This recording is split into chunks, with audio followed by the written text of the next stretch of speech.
Aconteceu que, ao entrar ele num sábado, na casa de um dos principais fariseus para comer pão, eis que o estavam observando.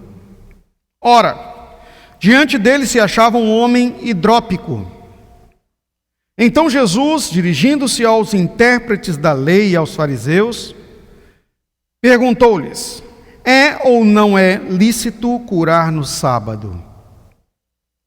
Eles, porém, nada disseram, e tomando, o curou e o despediu.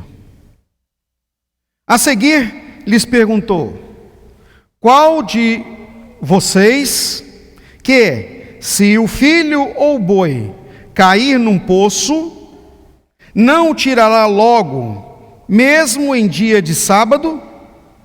A isto nada puderam responder. Muito bem, meus amados. Podem tomar assento.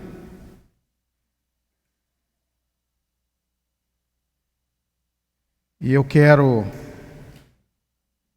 compartilhar com você aqui essa noite sobre o tema, milagre livre. Pastor, que ideia é essa desse tema milagre livre? Tem milagre preso? Você tem um milagre livre, É possível que haja um milagre preso, para ter contraponto. O que seria um milagre preso? Milagre preso é aquele que deveria acontecer, mas por algum impedimento humano não ocorre. Espera aí, nós podemos impedir Deus de agir? Não é isso que eu estou falando do milagre ser impedido de acontecer. Algumas coisas podem impedir o milagre de acontecer, como por exemplo a incredulidade. É fator determinante para que ocorra a bênção de Deus em nossa vida, a fé. A palavra de Deus inclusive nos diz que nós tivemos fé como um grãozinho de mostarda, nós podemos transportar um monte. Hebreus 11:6 deixa claro que sem fé é impossível agradar a Deus, e quem promove os milagres é o Senhor. Então Ele precisa estar agradado de nós para que os nossos sonhos sejam realizados. Está estampado nos Salmos de número 37, verso 4: agrada-te do Senhor e Ele satisfará o desejo do teu coração. Ou seja, nós precisamos estar deixando o Senhor feliz, ou seja, agradando-nos do que Ele está fazendo. E à medida que Ele está feliz conosco, não há limites para a operação, para os milagres de Deus virem a ocorrer em nossa vida. Pois agindo Deus, quem impedirá? Não é verdade? Mas eu quero falar com vocês não sobre o milagre preso, mas sobre o milagre livre. Como é que nós usufruímos do milagre livre em nossa vida? Ou seja, acontecendo o tempo todo. É essa a expressão. Não é? Uma vida de milagres, uma vida constantemente experimentando a ação interventora poderosa, extraordinária, não é? Que marca-nos, que move-nos espiritualmente, que mexe com aqueles que estão à nossa volta, que traz espanto, não é? Uma intervenção direta de Deus nas leis da natureza que promove um grande temor, um chamamento ao testemunho, a verificar que realmente o nosso Deus é o Senhor. Quando Jesus estava no barco com os discípulos e ocorreu a tempestade, quando estavam atravessando o mar da Galileia, olha o que chamou a atenção, foi quando ele repreendeu o vento, o mar, e aí então fez aquela grande bonança. Ao espanto, quem é este? Que até o vento e o mar lhe obedecem. Olha o espanto, não é? Os milagres têm esta conotação, ou seja, tem esse propósito: trazer as pessoas à volta, a humanidade, o crer, o aprofundar, o aumentar, o acrescer a sua fé no Senhor. Esse é o propósito dos milagres. Por isso que em nossa vida, como filhos de Deus, como discípulos do Senhor que somos, o milagre tem que estar acontecendo o tempo todo. Ou seja, ele tem que estar livre, Deus tem que estar agindo livremente em nossa vida, a presença do Senhor em nossa vida é o grande e maior de todos os milagres. Quando somos efetivamente, ou nos tornamos prontamente o templo do Espírito Santo. Isso causa já uma mudança extraordinária de vida, não é? As pessoas começam a olhar para você e perceber mudanças. Há um milagre no seu comportamento, um milagre no seu vocabulário, um milagre nas suas falas. Isso quer dizer, não só na palavra ou no modo de falar, mas no cumprir a palavra que se é dita. Isso é muito importante, não é? A melhor coisa e é grande isso, não é?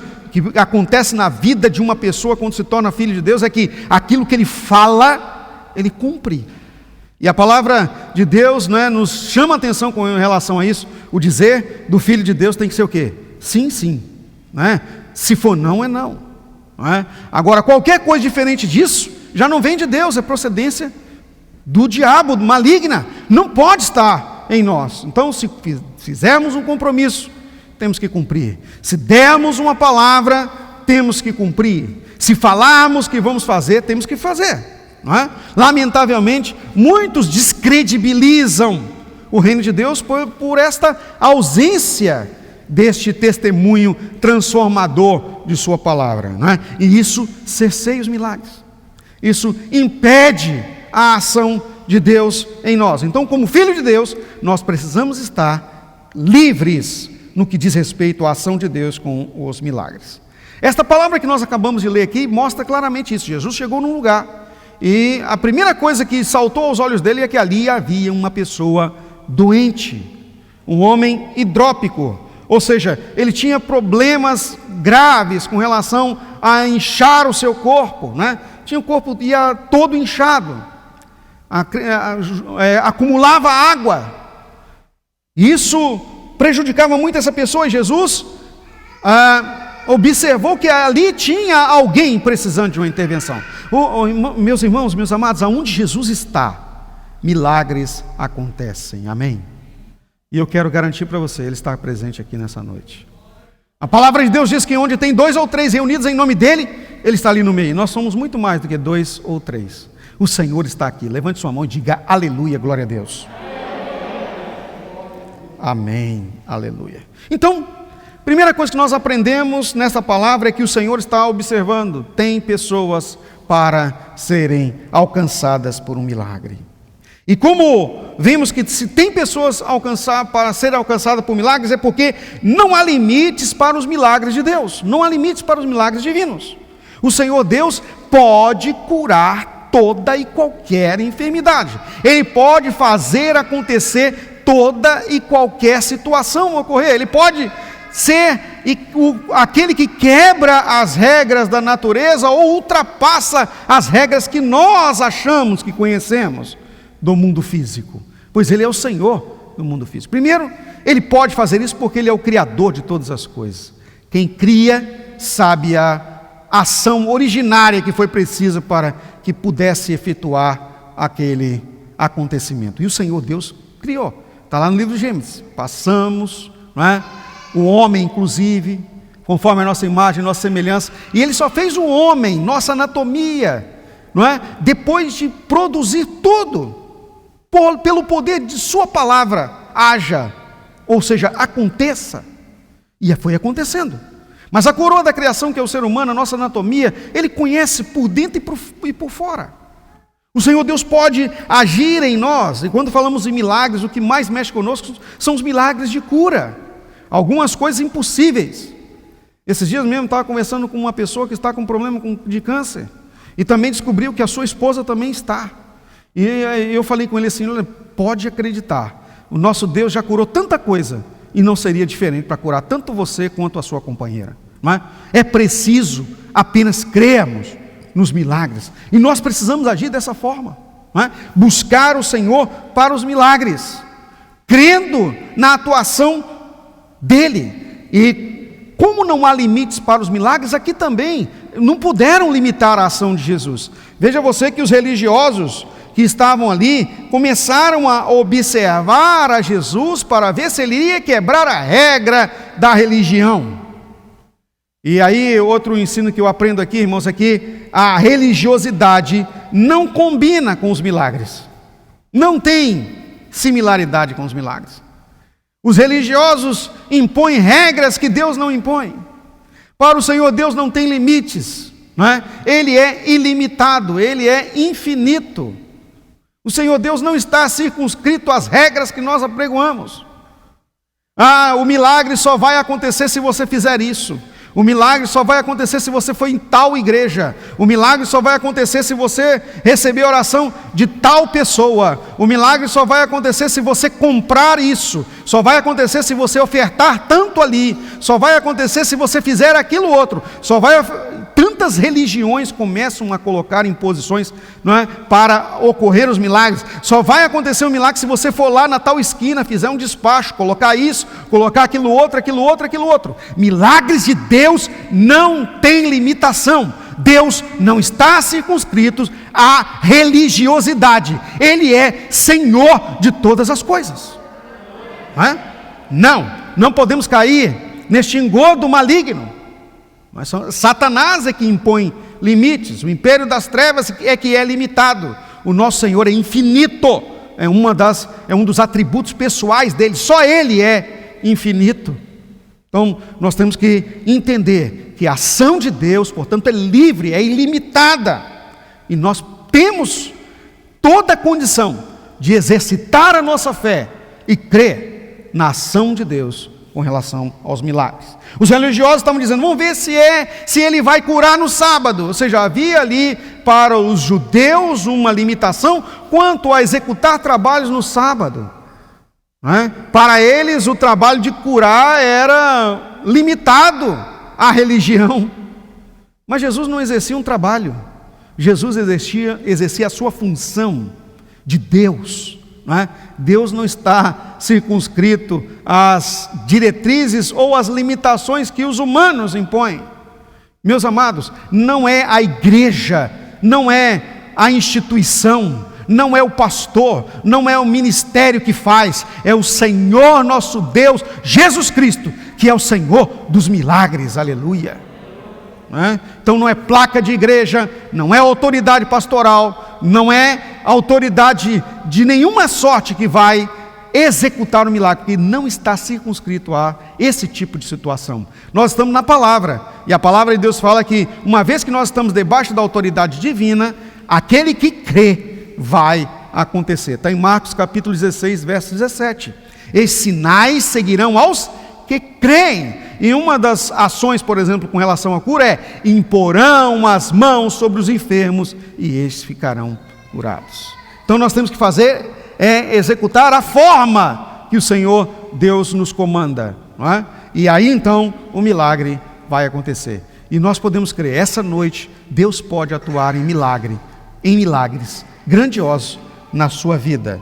Outra coisa que nós aprendemos aqui: o Senhor Deus sempre age a favor dos que necessitam de milagres. Ele age, não é? Ele não fica isento da sua intervenção, e ele jamais negligencia a atuação miraculosa dele na vida das pessoas, não é? O que é preciso? E aí eu entendi uma coisa maravilhosa na vida deste homem aqui: você precisa estar no lugar certo, na hora certa. Essa é a primeira que eu aprendo com ele. O homem hidrópico estava aonde Jesus estava, na hora exata em que os religiosos estavam, vamos dizer assim, instigando Jesus. Gente, não tem coisa melhor do que você estar no lugar, na hora que Deus é desafiado. Quando Deus é desafiado, Ele vai fazer acontecer coisas grandes. Veja, por exemplo, o que aconteceu, no desafio que o diabo impôs a Deus com relação à sua viagem sobre a terra. Ele apresentou-se diante de Deus desafiador. E aí Deus pergunta para ele: de onde você veio? Eu vim de passear na terra e olhar nela. O que ele estava dizendo para Deus é o seguinte: aquilo que era teu reino agora é meu reino. Aí Deus falou assim: não é assim não. Você viu meu servo Jó? Ele é homem fiel, temente e que se desvia do mal. Para que o diabo foi desafiar a Deus? Quando desafia a Deus, ações extraordinárias acontecem. E aí a fé de Jó foi provada. E a bênção que veio sobre ele é tão grandiosa que até hoje inspira-nos na fé. Não é? Aquele homem tremendo que teve uma paciência enorme, perdeu seus filhos, perdeu sua riqueza, perdeu sua saúde, mas Deus restituiu 7 vezes a bênção sobre a vida de Jó. Então, quando Deus é desafiado, é tremendo. Nesse mesmo caso que nós acabamos de ver aqui, Jesus é desafiado. O texto fala aqui que ele, ao entrar naquela sinagoga, naquela casa, na casa do principal dos fariseus, ou seja, a casa do fariseu que era anexo à sinagoga, o que estavam acontecendo? Eles estavam observando eles, desafiando. Tem um homem doente aqui, vamos ver se ele vai curar no sábado. Vamos ver se ele é capaz, da nossa frente, fazer isso. Meus irmãos, quando nós estamos diante do Senhor, é a melhor oportunidade para que os milagres possam acontecer. Você que veio aqui essa noite, neste culto da quinta-feira, você está diante do Senhor em seu templo, e o Senhor Deus habita no meio do seu povo, da sua congregação, a igreja de Deus. E ao estar enfermo aqui, você pode, no mundo espiritual, desafiar o Senhor: Senhor, eu creio nos milagres, cura a minha vida, cura a minha família, e você vai experimentar a atuação miraculosa do Senhor. Quando isso aconteceu, o verso 4 diz que Jesus disse então: é ou não é lícito curar num sábado? É ou não é lícito fazer as coisas ultrapassando as regras que vocês impõem? E eles não puderam responder nada, só esperaram. E ele imediatamente, olha que coisa fantástica, ele, tomando aquele homem, o curou e o despediu. O homem só estava ali para ser curado. Ele não era nenhuma outra coisa a não ser uma pessoa enferma procurando Jesus. Nós precisamos estar no lugar certo, na hora certa. Isso quer dizer que sempre, para usufruirmos dos milagres, precisamos buscar. Buscar, não importa as regras. Ele estava lá no sábado, ele sabia que os fariseus, os principais, iam causar algum tipo de problema, os religiosos iam causar problema, mas o homem não estava se importando com as regras, ele queria cura. Levante sua mão e diga assim: nada pode trazer limites à atuação de Deus na minha vida. Meus irmãos, não existem regras que Deus não possa ultrapassar. Eu já vi situações em que médicos disseram: não tem mais cura, não tem mais condição, e Deus agiu e curou. Já vi pessoas dando sentença de morte, máquinas dizendo: não tem mais vida, e Deus traz de volta a vida, não é? Então, não há limites para o que Deus possa operar, e na nossa vida também não é diferente. Para finalizar, Jesus tomando, o curou e o despediu. Olha que coisa tremenda, o homem não estava ali senão para ser curado. E buscar o Senhor é buscar mesmo, e a palavra nos adverte com relação a isso: buscai ao Senhor enquanto se pode achar, invocai-o enquanto está perto, não é? Pedi, pedi e dá-se-vos-á, batei, batei e abri-se-vos-á. Nós precisamos ser insistentes, não é? Estar nos lugares onde Deus está, buscar a presença de Deus de forma grandiosa mesmo. E se nós sabemos que o reino de Deus está atuando, que o Senhor está atuando, ali é o lugar aonde nós temos que estar. E aí, para finalizar, eu quero trazer uma coisa para você nesse sentido, não é? Quando falo buscar o Senhor, não é sair correndo atrás, né, de instituições, igrejas, pregadores. Não, meu irmão, Jesus precisa estar na sua vida, precisa estar na sua casa. A casa que eu falo é a sua casa espiritual, você, seu templo, seu corpo. 1 Coríntios capítulo 3, verso 16, a palavra de Deus diz: não sabeis vós que vocês são o templo do Espírito Santo? Um milagre também extraordinário foi descortinado a Moisés no Monte Sinai. Quando ele estava chegando lá para ver aquela sarça, aquele matinho que estava pegando fogo e não se consumia, ele foi se chegando para perto, porque ele era muito inteligente, curioso. O que está acontecendo com esse mato que não consome? Há um fogo pegando e não acaba com aquela planta. E ele foi lá para ver, de imediato ele ouviu a voz de Deus falando de dentro: tira a sandália dos pés, porque o lugar que você pisa é terra santa.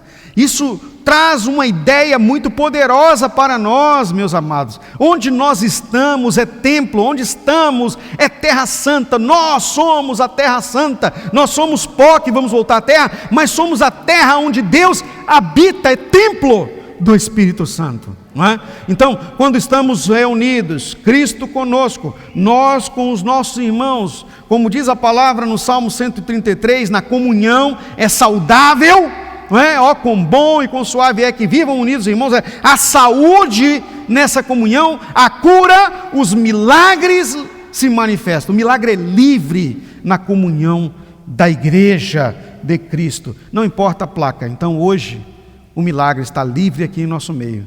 Quem quer pegar, basta apenas você tomar posse no nome de Jesus. Então eu quero pedir a você agora para, por gentileza, colocar-se de pé e colocar em exercício na sua vida a fé. E você vai fazer uma oração ao Senhor agora, você e Deus aí. Pode fazer em voz alta, pode fazer conforme você quiser falar com o seu Senhor. E depois que você clamar ao Senhor aí onde você está, você vai vir aqui à frente, porque nós vamos impor as mãos sobre você, nós vamos ungir você com óleo, não é?